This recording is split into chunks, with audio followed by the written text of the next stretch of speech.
I have already pre-shuffled, and I will be using 2 oracle cards for your oracle advice. They're the 2 cards to the very far left side of the screen. Then I'll go over the recent, past, present, challenge, and outcome. So, Gemini, for your advice, we have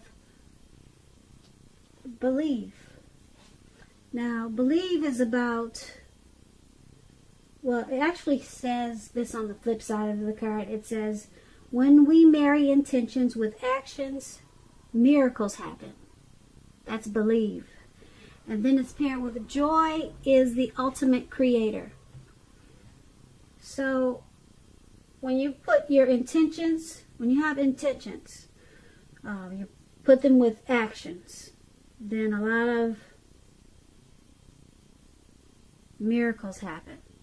I'm repeating myself, I know. But it's paired with joy, so once you do that, you'll experience joy.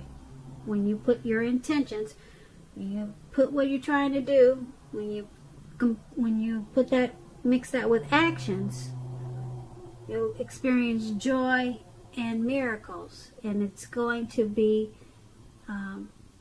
the ultimate experience. Joy is the ultimate creator. You created these actions because you did so with intentions. So a lot of times if you leave out one or the other, then you can't get much created. So you experience joy when you do all of those things together. All right, Gemini, let's head on over to the recent past. So we have 3 of Cups, and then we have Judgment. Now, 3 of Cups, it's considered to be a card of reunions. Now, this is not always, it's not always romantic reunion. In the broadest sense, it's about running back into someone who's been away for a long time. It's usually a very happy reunion. It's upbeat. It can also mean celebration, your own or someone that you care about, such as celebrating a new baby, wedding, or a happy occasion. When it comes to love and romance questions, this card can mean a reunion with a long-lost love. It does not always indicate that. So it could mean, like I said, a celebration, some happy occasion. It could mean that too.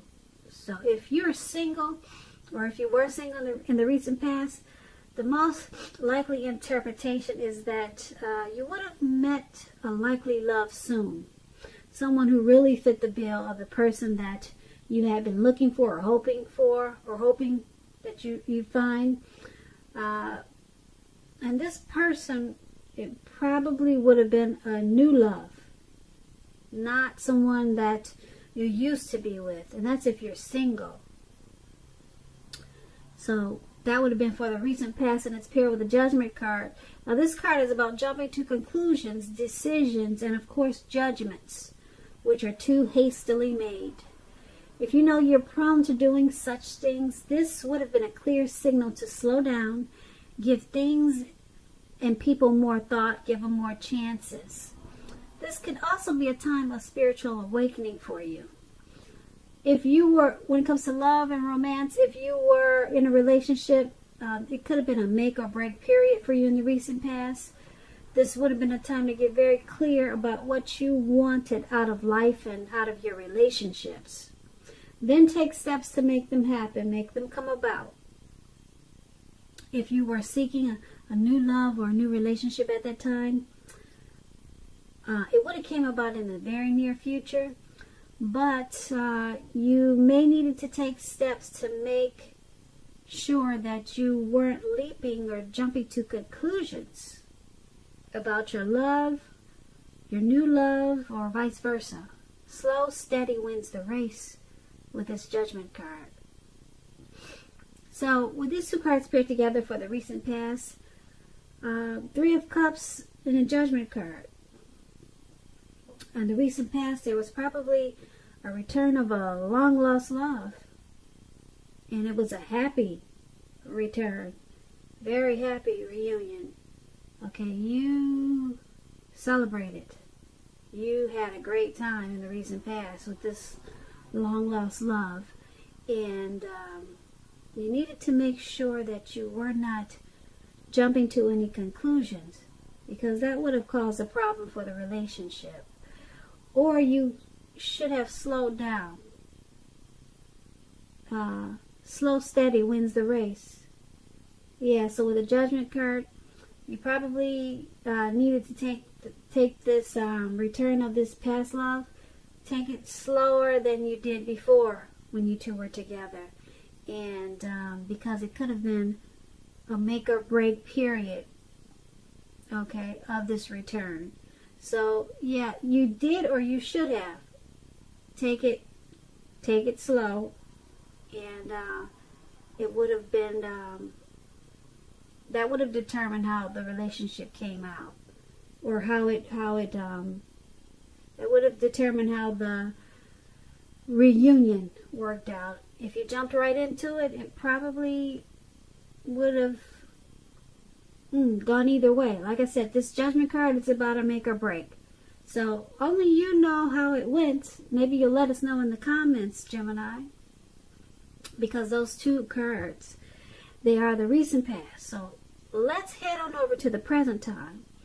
Now we have the Wheel of Fortune, and then we have the Ten of Swords. Now the Wheel of Fortune, it reminds us that this too shall pass. Whether it's good times, bad times, it's going to pass.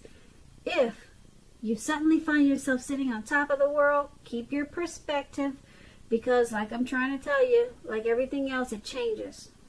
Live in the now, count your blessings, and just realize that much of life, it's really out of our control, but that even is okay. Roll with any changes at this time and think positive.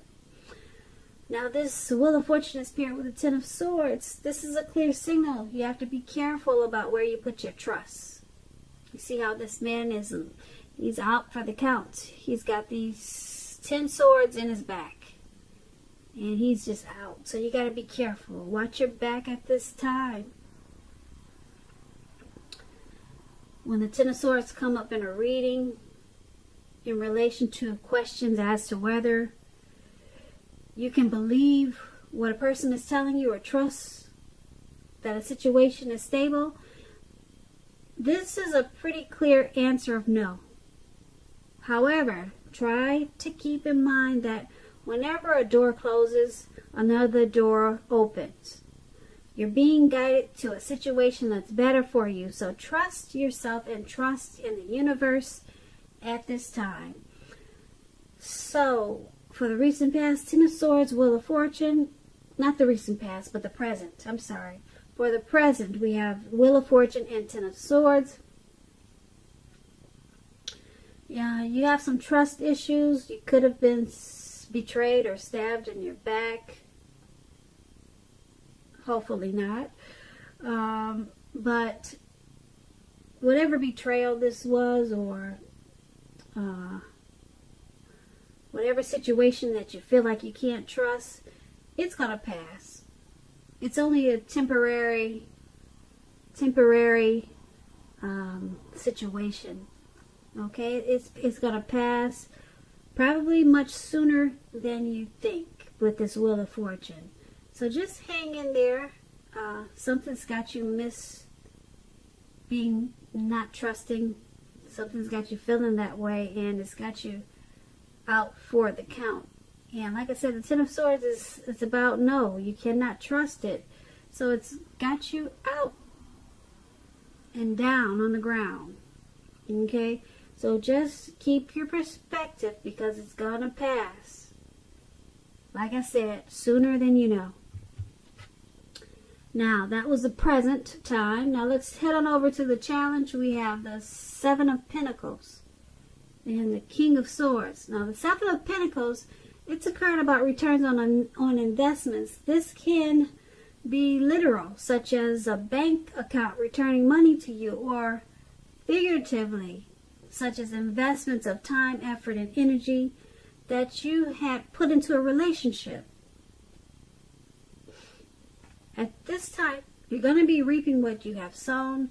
This is positive. This is positive, the Seven of Pentacles. You should be feeling more secure than you have in a while. Things will be moving along. You'll be feeling hopeful about the future with a very, very good cause. You'll have to decide whether to put your energy into things, people, and situations that you already are involved with, or whether to spend your energy trying to bring more into your life. So make sure you choose wisely. That's going to be a challenge for you. And it's paired with the King of Swords. So this is about a powerful, opinionated, forceful man. He'll often have hair on the darker end of the spectrum, but it could go either way. You may be tempted to think only about how things affect you personally, if this is you, this King of Swords. So consider the feelings of others before you act at this time. Like I said, the King of Swords, it points to a forceful energy. You may not be able to get this person to change his mind or do what you want. You may need to change something about yourself or your behavior, thoughts, or expectations, but make sure you don't overextend your reach. With the Seven of Pentacles and the King of Swords for your challenge, they basically are saying that your money is going to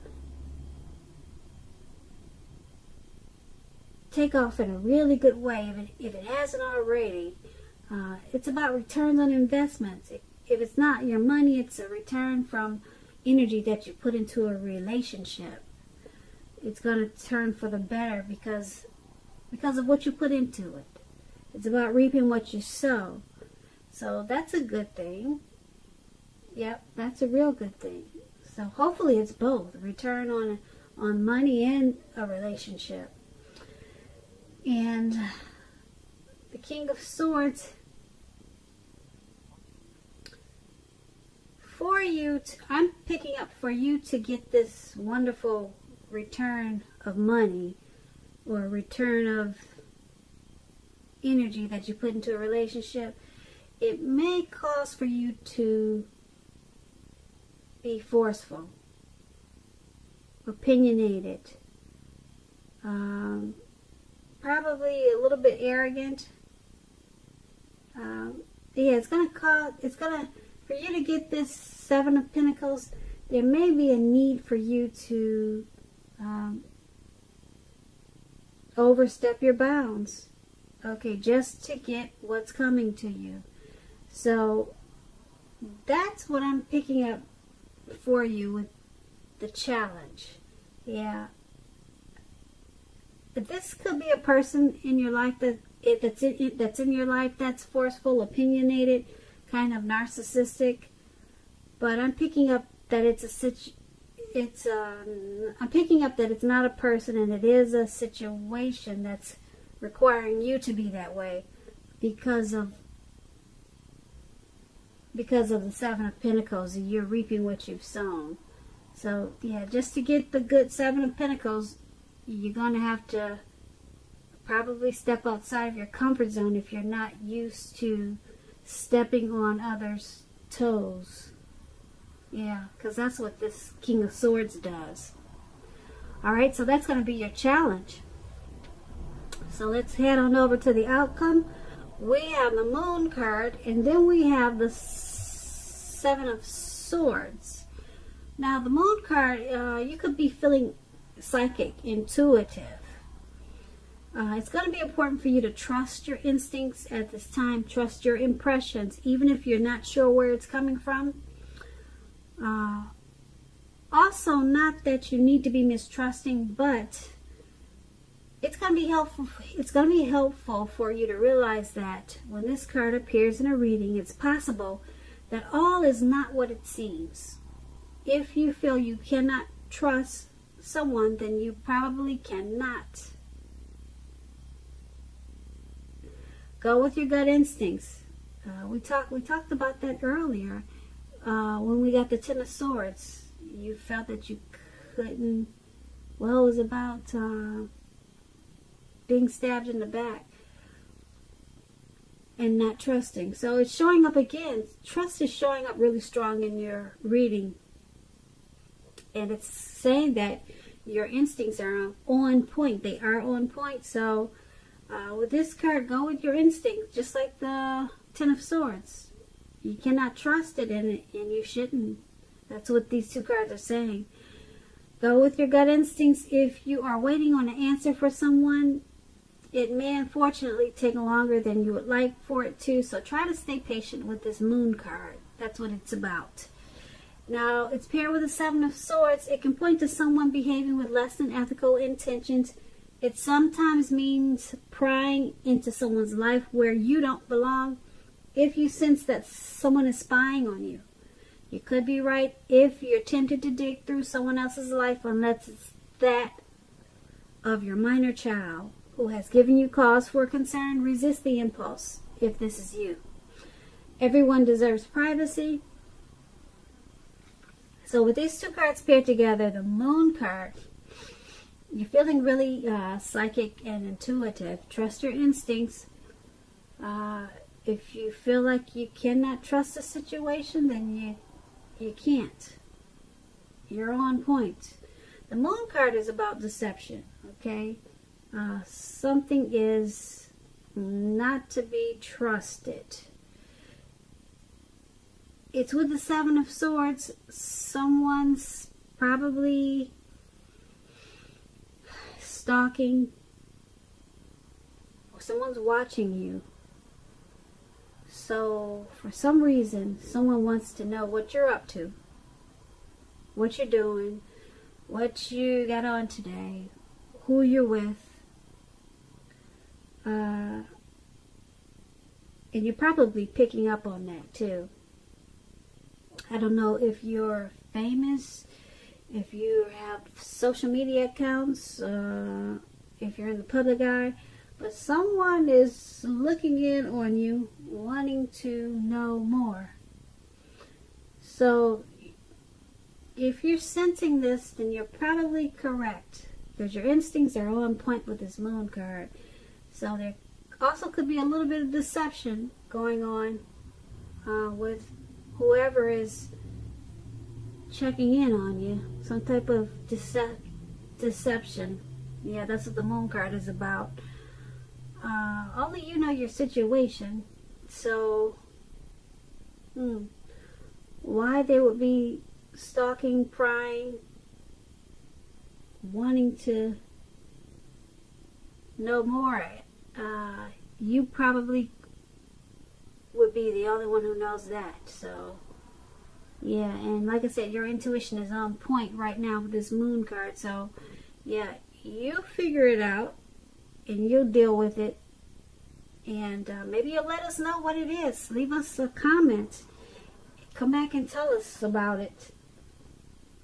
So Gemini, I hope you enjoyed this reading. There's going to be a link below of the extended, and I'll go over much more. I just want to say I thank you so very much for watching. Please comment, subscribe, hit the notification bell. That way you'll get notified when I post my next reading. I hope that you're enjoying 2020. And I also want to say that I hope you have a beautiful, wonderful February.